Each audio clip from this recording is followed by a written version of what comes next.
Hi guys, welcome back. Last time we spoke about the nature of people at work, and now we'll be moving on to the historical development of personnel management. Unlike other disciplines, personnel management does not have a specific point in history where we can say it was coined.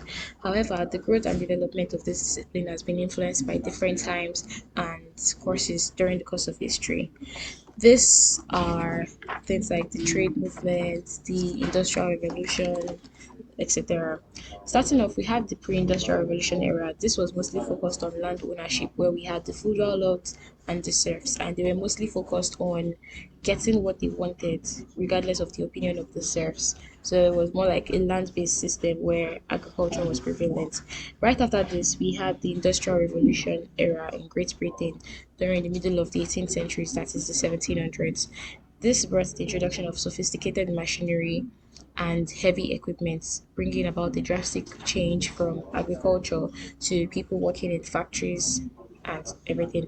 However, it caused a lot of behavioral issues because it became a very impersonal time where um, it was focused on extreme materialism, job monotony, and impersonality, boredom, etc. Because everyone's just like making machines for the machines to carry out the work they were supposed to be doing in the past. Next up, we had the trade union era. So the trade union era started off by a bid to find better working conditions for workers. It was just a movement to rescue them from exploitative working conditions. For example, if you're working for 5 hours a day and you're earning like 5 pence in total. So the trade union was seeking to take a stand and help people actually gain working salaries that help them live on a better life. So focused on methods like strikes, boycotting, walkout systems, picketing, sabotage, etc. Right after this was the scientific management era, a movement in the 20th century led by Frederick Taylor in 1911. Frederick Taylor was an engineer who was interested in the systematic study of management techniques. These principles emphasize the importance of cooperation between employers and employees, training and development, selection, placement, planning, and other scientific devices. However, his view held that workers should just be treated as economic tools that are only motivated by money, basically. It just ignored the social and psychological drives of the workers and was just focused on money. Then we had the social responsibility era pioneered by Robert Owen, a British industrialist. He believed that workers should be taken care of both within and outside the work environment, thereby seeking to create a satisfiable work-life balance for all employees. He built a model workers' village for his employees in cotton mills at New Landmark, Scotland, and he advocated that the owners of industries should give attention to their vital machine, which is labor.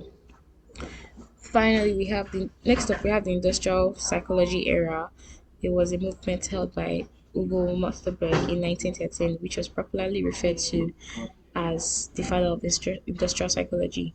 He published a book titled Psychology and Industrial Efficiency, emphasizing the importance of objective selection, job analysis, tests and training, interviews, development, appraisals, and the likes, basically setting a standard for the performance management that we have today. During the First World War, Robert Hicks, the president of the American Psychological Association, and his followers worked with the US government to create the US Army rather to create intelligence tests for recruits before they could go into battle. They tested the intelligence quotients and personalities of soldiers before their placement in the armed forces, and this played a key factor in winning the war. This also happened in World War II, where industrial psychologists focused on designing machines to take cognizance of human factors in their art and operation. Next was the human relation era, that was a shift in focus from machinery to human interaction as a vital factor in improving productivity. It emphasized programs, interpersonal relationships, participatory programs for employees, teamwork, and group dynamics. The major contributor was Elton Mayo, who carried out a study at the Orton Work Plant of Western Electric Company in Chicago in the late 1920s to 1930s. The experiments were carried out in a series, basically examining the effects of physical factors such as illumination, temperature, office arrangements, working conditions, and social interactions. Take my current location for an example.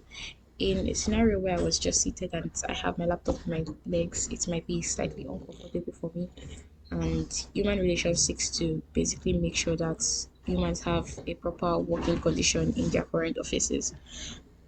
Um, Next up is the behavioral era, propagated by Abraham Maslow, McGregor, and Francis Linkett, emphasizing the importance of understanding an employee's attitude and the totality of behavior in enhancing performance.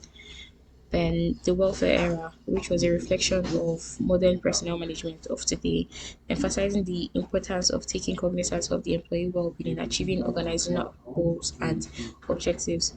Finally, there's personnel specialists slash professionals era, that is the emergence of today's personnel management, which focuses on scientific methods, recruitment, selection and placement, job analysis, performance appraisal, and other related professional tasks. Over the course of history, you see how human and personnel management has evolved from really focusing on the human aspects to making sure that there's a proper work-life balance in today's current um, system. So now we have the people and culture operations, the people and culture systems that focus on not just the organization and emphasizing that the goals are achieved, but on ensuring that the employees are enjoying working as well.